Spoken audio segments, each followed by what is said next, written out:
বিসমিল্লাহির রহমানির রহিম। প্রিয় শিক্ষার্থীরা, আশা করি তোমরা ভালো আছো। পঞ্চম শ্রেণী তোমরা যারা রয়েছো, তোমাদের প্রায় প্রথম সাময়িক পরীক্ষা তোমাদের ইতিমধ্যে শেষ হয়েছে। তারপরে তোমরা ঈদের বন্ধ পাবে, প্লাস এরপরে ঈদের পরপরই কিন্তু তোমাদের পরীক্ষা শুরু হবে। আবার দ্বিতীয় সাময়িক পরীক্ষা কিন্তু মাস 2 মাস 3 মাস পরে আবার শুরু হবে। তো সেটার জন্য কিন্তু তোমাদের মূলত একটা প্রস্তুতি নিতে হবে। তো পঞ্চম শ্রেণী বাংলা যদি তোমরা প্রস্তুতি নিতে চাও, তো প্রস্তুতির জন্য আজকে সকল ধরনের সাজেশন এবং তোমাদের আজকে দশম অধ্যায় থেকে মূলত বাকি যে অধ্যায়গুলো আছে সেগুলো আমি সিলেক্ট করে দিব। যদি তোমাদের প্রয়োজন হয় তাহলে আমি বাংলা বইয়ের কতটুকু পর্যন্ত তোমরা পড়বে দ্বিতীয় সাময়িকের জন্য ততটুকু আমি সিলেক্ট করে দিব পরবর্তী সময়ে। তো প্রথমত তোমাদের দশম অধ্যায় থেকে শুরু হবে বাংলা বইয়ের।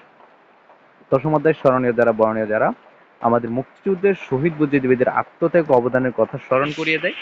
এটা থেকে মূলত আমরা যে কাজগুলো রয়েছে, এই অধ্যায় থেকে যে কাজগুলো রয়েছে সেগুলো শেষ করার চেষ্টা করব।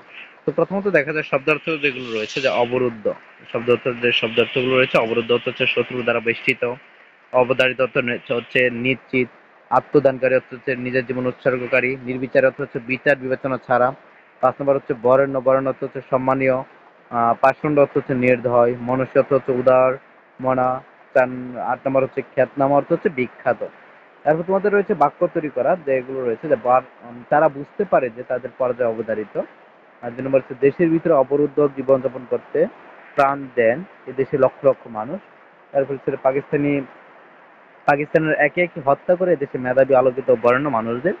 তারপর হচ্ছে মুক্তিযুদ্ধের শহীদরা মহান আত্মদানকারী হিসেবে চিরস্মরণীয়। তারপর হচ্ছে 25শে মার্চ রাতে পাকিস্তানি সেনারা নির্বিচারে হত্যা করে নির্যাতিত মানুষকে। অধ্যাপক গোবিন্দচন্দ্র দেব ছিলেন দর্শন শাস্ত্রীর খ্যাতনামা শিক্ষক। 7 নম্বর হচ্ছে তোমাদের বাক্য গঠন, যে কিছু লোকজন যোগ দেয় ওইসব বাহিনীতে, তারা ছিল পাষণ্ড।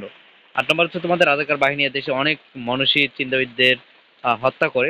তারপর তোমাদের যে প্রশ্নগুলো রয়েছে সে প্রশ্নগুলো নিয়ে আলোচনা করবো। তোমাদের প্রশ্নগুলো তোমরা যদি আমাদের শিখন একাডেমির চ্যানেলটিতে নতুন হয়ে থাকো তাহলে বলবো চ্যানেলটি সাবস্ক্রাইব করে বেল বাটন ক্লিক করে রাখো এবং বেশি বেশি করে লাইক, কমেন্ট এবং শেয়ার করবে, যেন তোমাদের কাছে নতুন নতুন ভিডিওগুলো তোমাদের কাছে সর্বপ্রথমে চলে যায়, তোমরা সর্বপ্রথমে যেন তোমরা পেয়ে যাও এবং সে অনুযায়ী তোমরা একটা প্রস্তুতি নিতে পারো। তো দেখো যে যে প্রশ্নগুলো রয়েছে সেগুলো নিয়ে আলোচনা করি। যে 1971 সালে 25শে মার্চ রাতে পাকিস্তানি সৈন্যরা এদেশে কি করেছিল? 1971 সালে 25শে মার্চ রাতে পাকিস্তানি সেনারা ঢাকার নিরস্ত্র ও ঘুমন্ত মানুষের উপর ঝাঁপিয়ে পড়ে। তারা ঢাকা বিশ্ববিদ্যালয়ের ছাত্রাবাস, ব্যারাক ও আবাসিক এলাকায় আক্রমণ চালিয়ে নির্বিচারে মানুষ হত্যা করে। 2 নম্বর হচ্ছে রাজাকার ও আলবদর কারা, সেটা হচ্ছে তাদের কর্মকাণ্ড সম্পর্কে বলি ও লিখি। যে রাজাকার ও আলবদর ছিল পাকিস্তানি সেনাবাহিনীর সহযোগী বাহিনী। তারা মুক্তিযুদ্ধের সময় দেশের মেধাবী ও বরেণ্য ব্যক্তিদের হত্যা করে পাকিস্তানিদের পরিকল্পনা বাস্তবায়নে সহায়তা করে। 3 নম্বর হচ্ছে কোন শহীদ বুদ্ধিজীবী প্রথম পাকিস্তানি গণপরিষদে বাংলা ভাষাকে রাষ্ট্রভাষা করার দাবি জানান, তার সম্পর্কে বলি এবং লিখি। সেটা হচ্ছে যে শহীদ ধীরেন্দ্রনাথ তথ্য প্রথম পাকিস্তান গণপরিষদে বাংলা ভাষাকে রাষ্ট্রভাষা করার দাবি জানান। তিনি ছিলেন প্রখ্যাত রাজনীতিবিদ ও আইনজীবী। 1971 সালে পাকিস্তানি সেনারা তাকে কুমিল্লার বাড়ি থেকে ধরে নিয়ে হত্যা করে। তারপর হচ্ছে শহীদ সাহেবের কে ছিলেন, তিনি কিভাবে শহীদ হন? শহীদ সাহেব ছিলেন প্রখ্যাত লেখক ও সাংবাদিক। 1971 সালে 25শে মার্চ রাতে পাকিস্তানি সেনারা দৈনিক সংবাদ অফিসে আগুন দিলে তিনি ঘুমন্ত অবস্থায় আগুনে পুড়ে শহীদ হন। 5 নম্বর রয়েছে রণদাব প্রসাদ সাহাকে কেন দানবীর বলা হয়? রণদাব প্রসাদ সাহা দেশের সাধারণ মানুষের মঙ্গল ও কল্যাণের জন্য নিজেকে উৎসর্গ করেছিলেন। তার দানশীলতার জন্য তাকে দানবীর বলা হয়। 4 নম্বর হচ্ছে দুজন শহীদ সাংবাদিকের নাম বলি এবং তারা কোথায় কিভাবে শহীদ হন সে সম্পর্কে বলি। শহীদ সাহেবের মেহেরুন্নেছা ছিলেন শহীদ সাংবাদিক। শহীদ সাহেবের দৈনিক সংবাদ অফিসে আগুনে পুড়ে শহীদ হন এবং মেহেরুন্নেছা পাকিস্তানি সেনাদের হাতে শহীদ হন। তারপর 7 নম্বর প্রশ্ন রয়েছে তোমাদের, আমরা কিভাবে শহীদদের ঋণ শোধ করতে পারি?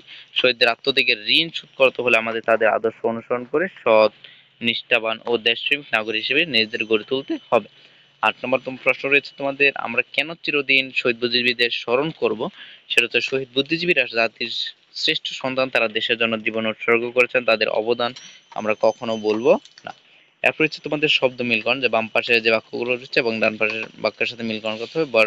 বরণ করার যোগ্য, সেটা হবে বরেণ্য, মেধা আছে এমন যেজন, সেটা হবে মেধাবী। অহংকার নেই যার, সেটা হবে নিরহংকার। বিচার বিবেচনা ছাড়া যা, সেটা হচ্ছে নির্বিচার, কোনোভাবেই পূরণ করা যায় না এমন, সেটা হচ্ছে অপূরণীয়। তার বহু নির্বাচনে যেগুলো রয়েছে, যে কোন তারিখে পাকিস্তানি সেনারা ঢাকা নিরস্ত্র ঘুমন্ত মানুষের উপর ঝাঁপিয়ে পড়ে? এটা হবে যে 1971 সালে 25শে মার্চ। তারপর রয়েছে প্রতি বছর 14 ডিসেম্বর পালন করা হয় দেশের হচ্ছে শহীদ বুদ্ধিজীবী দিবস হিসেবে। আশা করি প্রিয় শিক্ষার্থীরা আজকের জন্য এতটুকু। তোমরা সকলে বুঝতে পেরেছো।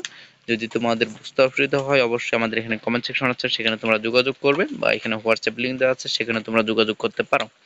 তো তোমাদের জন্য আজকের জন্য এতটুকু। পুরো ভিডিওটি দেখার জন্য তোমাদেরকে অসংখ্য অসংখ্য ধন্যবাদ।